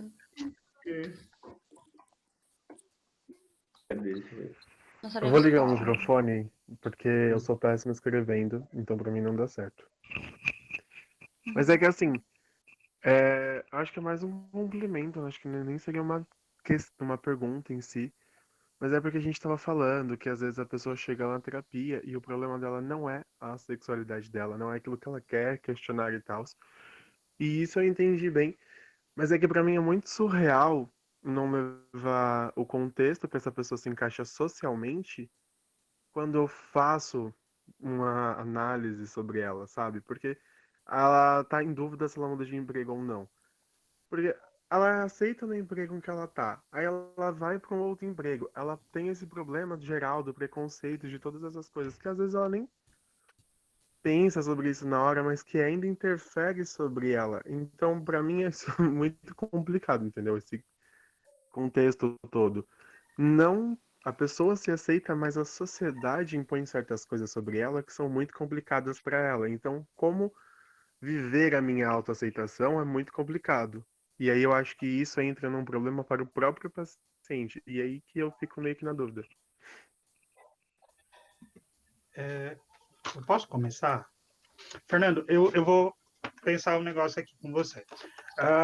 Eu fiz terapia por 3 anos e meio, né? E obviamente que a minha sexualidade ela foi assunto de inúmeras sessões, né? A minha sexualidade, a minha relação com os meus familiares, os meus desejos, as minhas sensações de impotência em função das coisas que eu queria naquele momento e não conseguia resolver porque não tinha dinheiro, ou seja, pensar que dentro de um processo terapêutico vão aparecer inúmeras coisas, né? Então, por exemplo, às vezes o cara tá bem com a sexualidade dele, mas ele vai se esbarrar, por exemplo, em questões sociais. Então, eu tô tranquilo comigo, eu me aceito como gay, sou feliz assim, né? Só que às vezes, por exemplo, eu tô num ambiente de trabalho que as pessoas são homofóbicas comigo, eu tenho um problema, uma parte da minha família que não me aceita, mas eu estou bem. Então, necessariamente, talvez a terapia nesse sentido vai ser no sentido de te auxiliar a desenvolver recursos emocionais, né, para lidar com essa situação. né? Ou seja, você não está mais em dúvida com relação à sua sexualidade, porque, querendo ou não, a gente, quando nasce, a gente é inserido num mundo que já existe, está explicado. O mundo é explicado para a gente, né? Então, todos nós, em algum momento da nossa vida, recebemos uma mensagem de que ser gay é errado, né? De que ninguém pode, né? Podem não ter chegado e você falar, não seja gay porque é errado, mas você percebe isso, né? Então você se cresce nesse ambiente. E às vezes para você já está tranquilo. Então, por exemplo, quando eu fui para terapia, esta questão de ser ou não ser gay para mim já estava mais clara, mas tinha outras coisas que passavam, obviamente. Eu acho, o Eduardo contou um negócio aqui que eu achei muito legal. Eu lembrei de quando eu fiz o outing na sala de aula também, né? Eu trabalhava na GCM de Suzano, então eu saía do serviço e vinha para a universidade. E eu vinha com o uniforme da guarda, né? E aí um dia tava rolando um grupo lá, era a professora Vilma que estava dando aula pra gente, de grupos na época, e aí eu não lembro que alguém, eu lembro quem foi a pessoa, eu não vou contar, porque eu acho que ela teve muito tempo a rever os conceitos dela, e hoje é uma queridíssima, e ela fez uma fala super homofóbica, e a gente estava acho que no 5º semestre, eu acho, já, mas foi muito homofóbica mesmo, assim, mas muito bizarra. E até então, quem falava, quem sabia que eu sou gay, eram pessoas que eram muito próximas de mim, né, que era a galera do fundão. E aí eu pedi para falar. E aí eu falei que não era bem assim. Ela estava falando de uma experiência de homossexualidade, de que ela achava como era ser gay. E aí eu falei, olha, não é bem assim do jeito que você está falando, não, né? E aí eu lembro muito da postura dela, mãozinha na cintura. Como é que você sabe? Eu falei assim, sabendo que eu sou gay. Cara, um cara 1,85 m, fardado, né? Um boné aqui, né? Sabe que eu sou gay, caramba. Sabe quando você sente assim, parecia aquele bonequinho dos Jogos Mortais, as pessoas virando a cabeça assim pra você? Assim? Como assim? Aí mudou o assunto, virei o assunto, falei, gente. Aí a professora falou, vamos voltar para o assunto, depois a gente comenta essa situação aqui.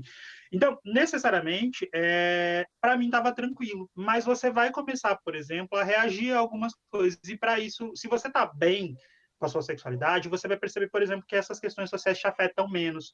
Eu acho que tem um negócio que a Edith Modesto fala, que eu acho que por isso que eu gosto mais dela, que ela fala o seguinte, quando você tem a certeza de que você é amado em casa, né, e acho que por isso que é importante a gente falar das famílias, e é importante que os psicólogos também, quando se tratam de questões relacionadas à população LGBTI, dialoguem com as famílias, quando você tem certeza de que você é amado em casa, que a sua casa é um lugar que você está protegido, que você é querido, você enfrenta qualquer coisa lá fora. Né? Você pode ir para o mundo, você pode apanhar do mundo, você volta para casa porque você está seguro.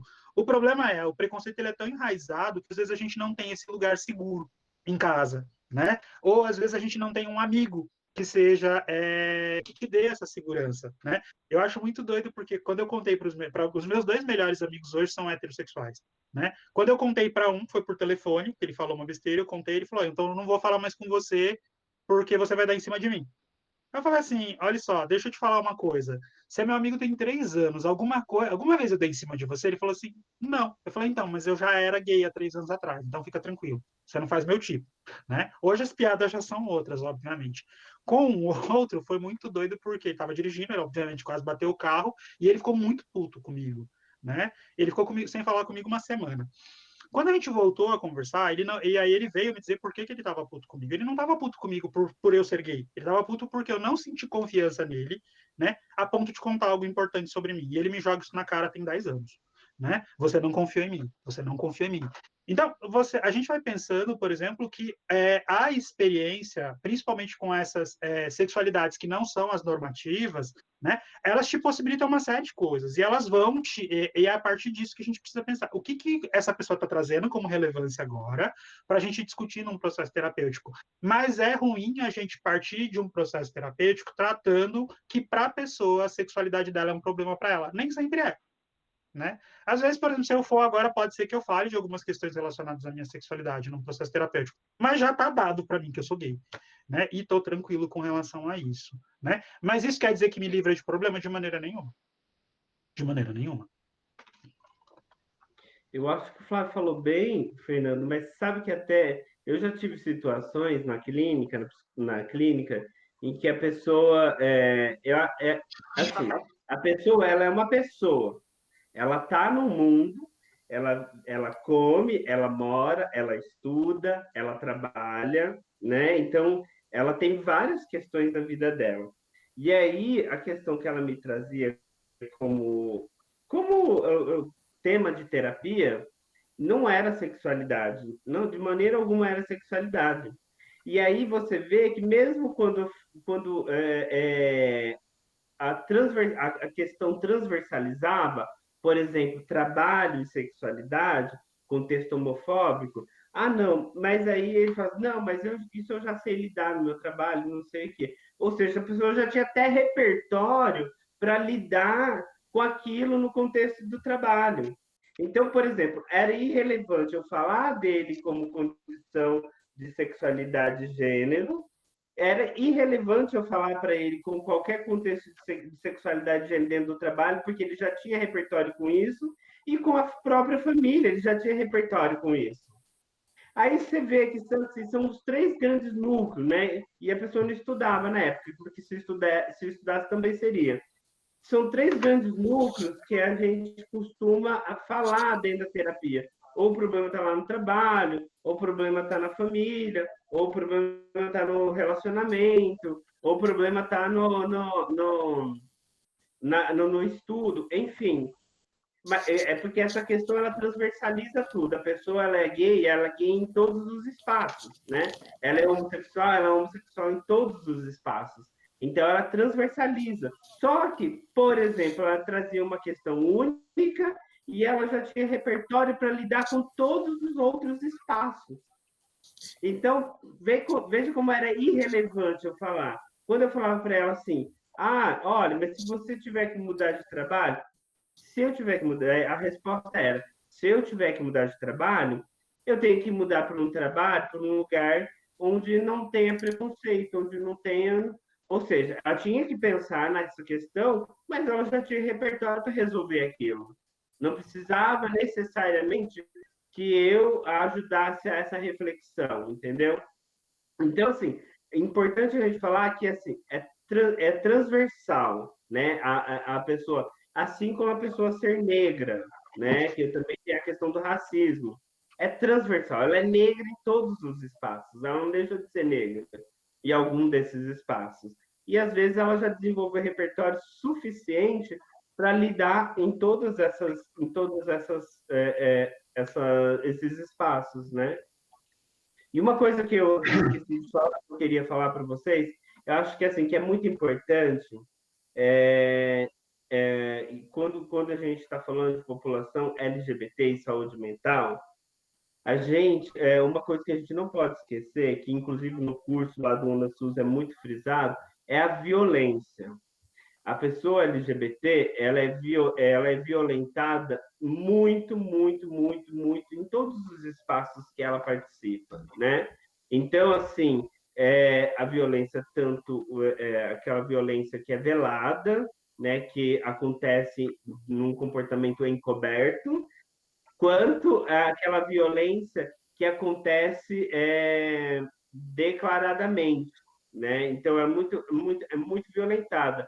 E aí hoje a gente assim sempre existiu, mas hoje a gente tem conhecimento de mais casos das violências, como que fala, física e psicologicamente, principalmente as violências psicológicas, né?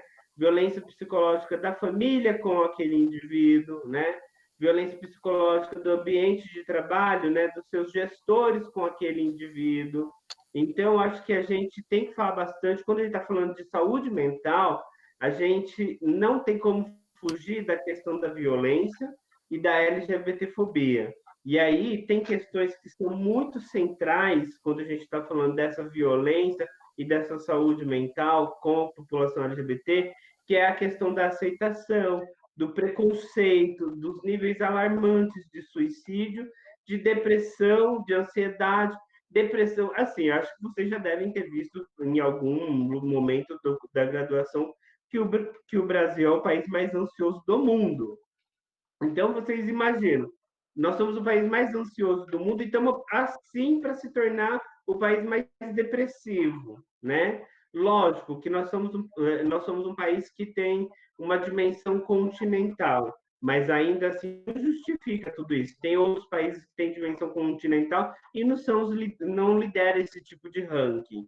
Aí você pensa, essas questões, quando você fala de saúde mental, de aceitação, preconceito, suicídio, ansiedade, depressão e a própria violência psicológica que a pessoa sofre, que é o pacote de tudo, isso que é uma questão que a gente precisa ter atenção para quando a gente está lidando com a população LGBT.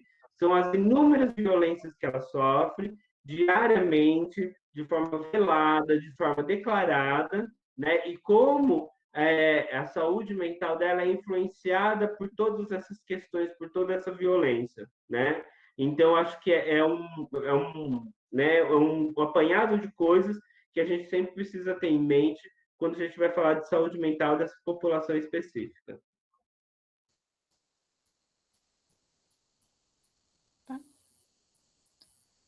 Perfeito.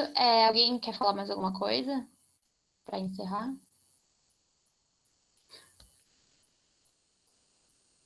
Se não encerrar, eu e o Flávio fico conversando até o resto. Vocês não têm noção como a gente tem papo, viu? A gente tem papo. Daqui a pouco a gente começa com aqueles... Lembra lá em 99? Uma vez que eu estive em Campinas, a gente foi pro bar, foi isso.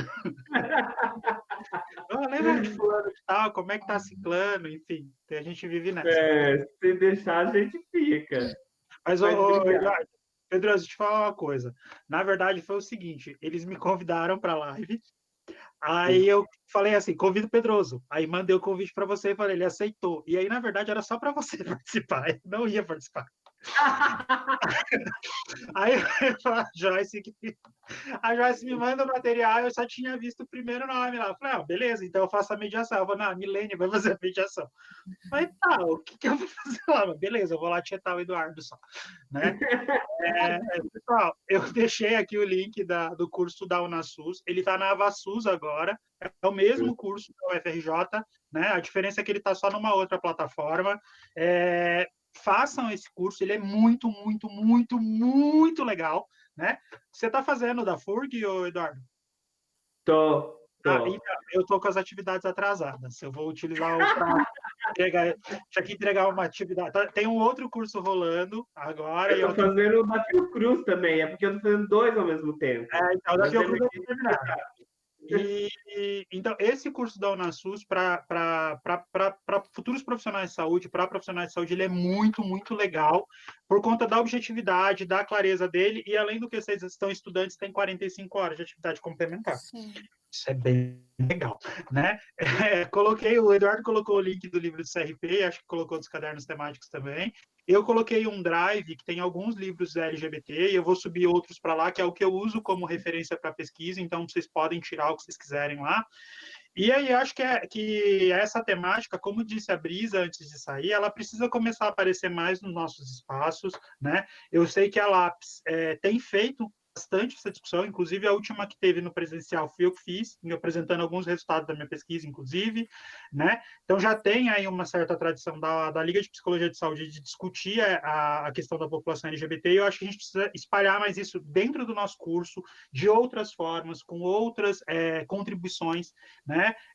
As contribuições das abordagens teóricas, né? As possíveis práticas junto à população e, inclusive, nos campos de estágio que a gente vai desenvolver, né? Eu espero que isso tudo passe logo, né? Que a gente consiga voltar o mais breve possível presencial, apesar de a gente estar numa vibe meio descrente aí, mas que a gente consiga, na medida do possível, formar bons psicólogos, a gente busca esse compromisso, que sejam comprometidos com a promoção de direitos humanos, que assumam os compromissos sociais da psicologia, quer construir uma sociedade livre de preconceito, né? Quer construir uma sociedade menos desigual, mas que isso demanda de uma série de coisas, né, sociais, enfim, mas também muito da postura dos futuros psicólogos, dessa abertura que vocês tiveram num sábado à tarde, frio, de vir conversar sobre essa temática, que essa postura ela volte para dentro da sala de aula.